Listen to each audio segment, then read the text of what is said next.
Isa nga pala to sa mga video na natambak na dito sa cellphone ko. Opo, matagal na po ito. Siguro may mga isang linggo na bago ko na-upload. Ito nga palang parcel na i-unbox at gagawin ko medyo matagal na din dito sa may sala. Syempre, nagparaan pa ako ng ilang araw para naman sapian ako ng kasipagan.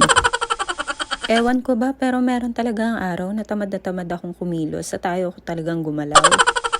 Eto nga palang binubuo ko ay ilalagay ko dito sa gilid ng kama. Bed fence nga pala to. Dahil nga tinanggal ko na yung bassinet dito ni baby, ay naisipan ko na lang maglagay nitong bed fence para naman nakakatabi pa rin namin siya pag natutulog. Grabe, ang hirap palang buuin nito.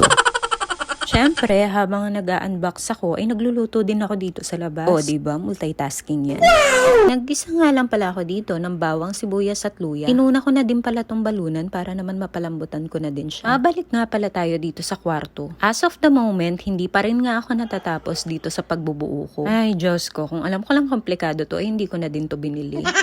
Inabot lang din naman ako ng siyam-siyam bago ko to nabuo. Pero syempre, dahil nga ina-achieve ko ang minimalist na room, ay kailangan ko din tong gawin at bilhin. Bukod pa nga doon, ay gusto ko nga din na nakakatabi namin pagtulog si Baste. Para naman kahit na mahimbing ako ng tulog, ay hindi ako nag-aalala na baka mamaya nalaglag na pala siya. Diyos mio, yari ako sa papa, baka mapalo.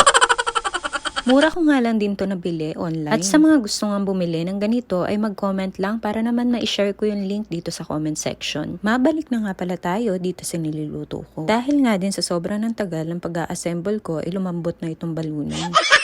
Sinunod ko na nga din palang ilagay itong manok para naman magisa ko na din siya. Nasa 1 kilot kalahati nga pala itong niluluto ko. At habang ginigisa nga, inilagyan ko na din itong toyo para naman lumasa na din to. After that, ay tatakpan ko naman ito para naman lumabas din yung pinakatubig ng manok. Isi-simmer ko lang to ng ilan pang minuto para naman ma-achieve ko yung pinakagusto kong luto dito. Well, yung hinihintay ko kasi dito ay yung lumabas yung pinakamantika ng manok. Para nga ma-achieve yun, ay patuloy ko lang itong papakuluan. Aantayin ko lang na matuyo yung pinakasabaw niya or yung pinakatubig ng mismong manok. Hanggang sa ganito na nga yung itsura niya. Nang matuyuan na nga at lumabas na yung pinakamantika ay nilagay ko naman yung atay. Papakuluan ko lang din yan ng ilan pang minuto. Dito nga sa mga puntong ito ay chine-check ko na din kung napalambot ko na nga ng maayos yung manok. At syempre, nung sa tingin ko ay malambot na nga ay nilagyan ko na nga din ng ibang mga pampalasa katulad nitong paminta, magic sarap at asukal. Minsan nga ay kung hindi asukal ang nilalagay ko ay pwede din namang 7 up or kahit anong soft drinks na available dyan sa rep nyo. Pwedeng Coke or pwede ding Sprite. Naglagay lang din ako dito ng dahon ng laurel para na din makatulong na medyo mawala yung pagkalansa ng manok. Naglagay na din ako dito ng suka at ng Knorr liquid seasoning. After ko nga malagay yun, ay papakuluan ko na lang to hanggang sa ma-achieve ko na itong nagmamantika o tinatawag na to yung adobong manok. Siyempre, hindi din mawawala dyan yung taste test. Diyos ko, dito pa lang ay ang dami ko na din nakain, kakapapak.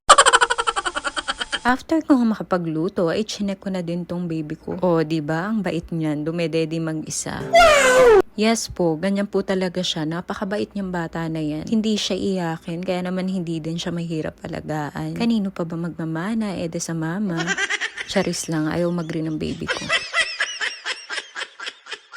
Kay papa daw siya nagmana. Yan lang, salamat. Kain po tayo.